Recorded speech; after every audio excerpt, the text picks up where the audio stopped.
Have you ever looked into your own child's eyes and seen nothing but cold greed staring back?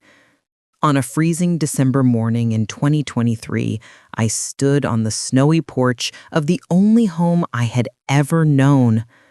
I was 72 years old, clutching a single suitcase while my only son, David, locked the door behind me. He looked straight at me and said, "Mom, the house is mine now. Dad left everything to me.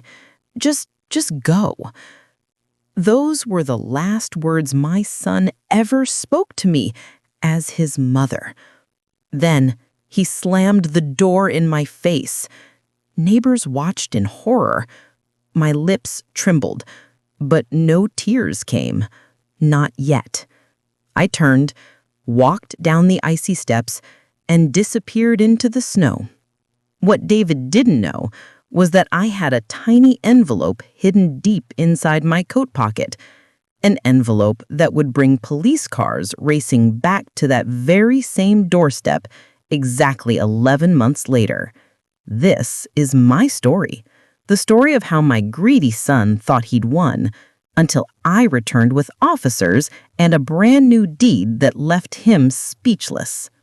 Let me take you back 45 years. In 1978, my husband Robert, a simple factory worker, bought a modest 3-bedroom house in Willow Creek for me and our newborn son, David. Every brick in that house was laid with love. Every bill, every night shift, every missed holiday, it was all for our family. When Robert passed away suddenly in 2022, my heart shattered. David flew in for the funeral. He hugged me. He cried. At least, I thought he did. 3 days later, he sat me down with a cup of tea and said, "Mom, Dad's will is clear. The house goes to me, but don't worry, you can live here as long as you want." I smiled through my grief. "Thank you, sweetheart. This house is all I have left of your father." David smiled back. But now I know his eyes were already counting the value of the land. 6 months later, David's wife Lisa moved in, supposedly to help take care of me. Help? That's not what it felt like. Suddenly, my furniture was old and ugly. My little garden, the one Robert and I planted together, was ripped out for a swimming pool I never asked for. Every night, Lisa whispered poison into my son's ear. "Your mom is costing us money, electricity, water, food. And this house is worth almost $1 million now. Just imagine."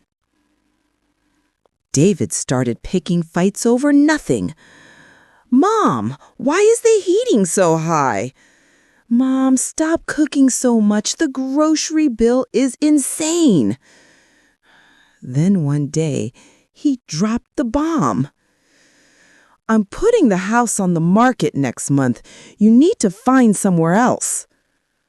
I begged him, "David, please, this is my home.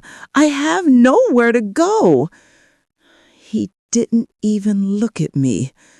"That's not my problem anymore." December 14th, 2023. 2 police officers stood awkwardly on my porch while my son changed the locks. They were only there because David lied and told them I was refusing to leave after my lease ended. I had no lease. This was my home, or so I had always believed. I tried one last time. "David, I'm your mother." He snarled at me. "You're a burden. Get out." The officers, clearly uncomfortable, told me I had to leave or be charged with trespassing. With shaking hands, I packed one suitcase. When the door locked behind me, I finally broke down in the snow. A neighbor filmed everything. That video would later get over 20 million views. But at that moment, I was just a mother with nowhere to go. That night, I walked 3 miles through the snow to the only person still on my side, Mr. Harold Jenkins, my husband's best friend and lawyer of 40 years. When he opened the door and saw me freezing, he pulled me inside and said, "Maggie, what on earth happened?" Through tears, I told him everything. His face went dark.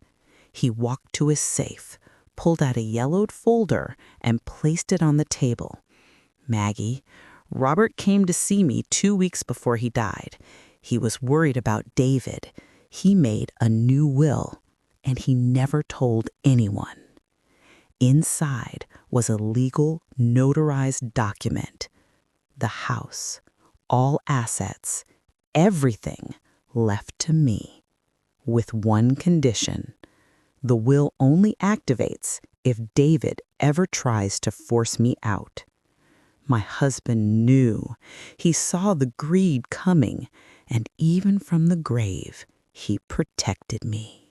For the next 11 months, I lived quietly in a small apartment Harold helped me rent.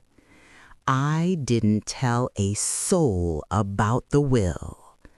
From a distance, I watched David and Lisa throw lavish parties in my house.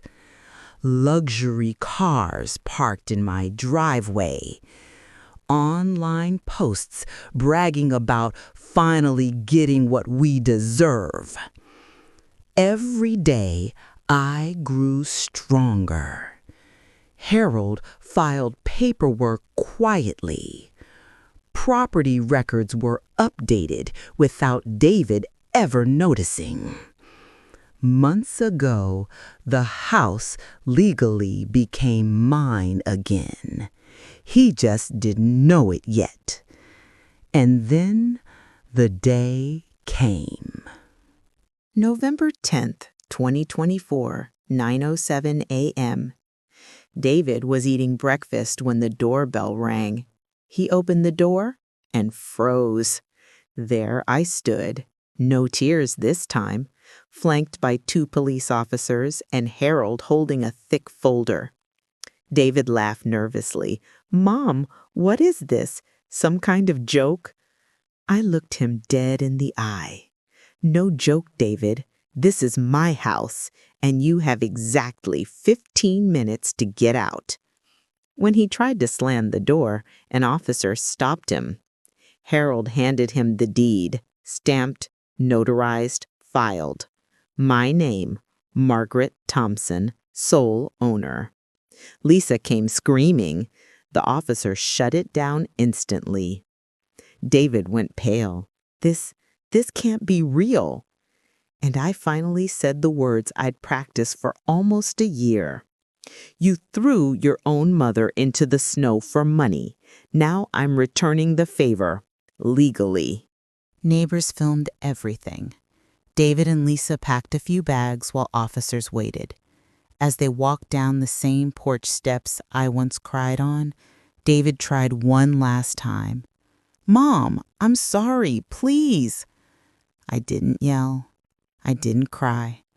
I just said, "You stopped being my son the day you locked me out. Goodbye, David." I closed the door, gently, and locked it. For the first time in almost a year, I was home. Today, I live peacefully in the house my husband built for me. I turned David's old bedroom into a guest room for seniors who have nowhere else to go. Every Christmas, I host a huge dinner for neighbors, the same ones who watched me get thrown out. And David?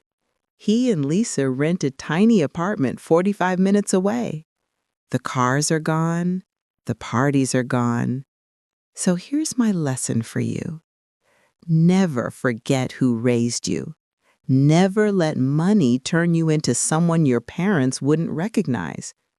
Because one day, the person you hurt the most might still be the one holding the keys. Karma doesn't always scream. Sometimes it just knocks, with police right behind it. If my story made you angry, made you cry, or made you cheer, tell me in the comments. Where are you watching from? Type your city or country and Team Maggie. And tell me, what part hit you hardest? Being thrown into the snow or the final knock? If you felt this story, hit like so others see it. Share it with someone who needs the reminder. And subscribe because there are more stories like mine that need to be told. Stay kind because karma is always watching.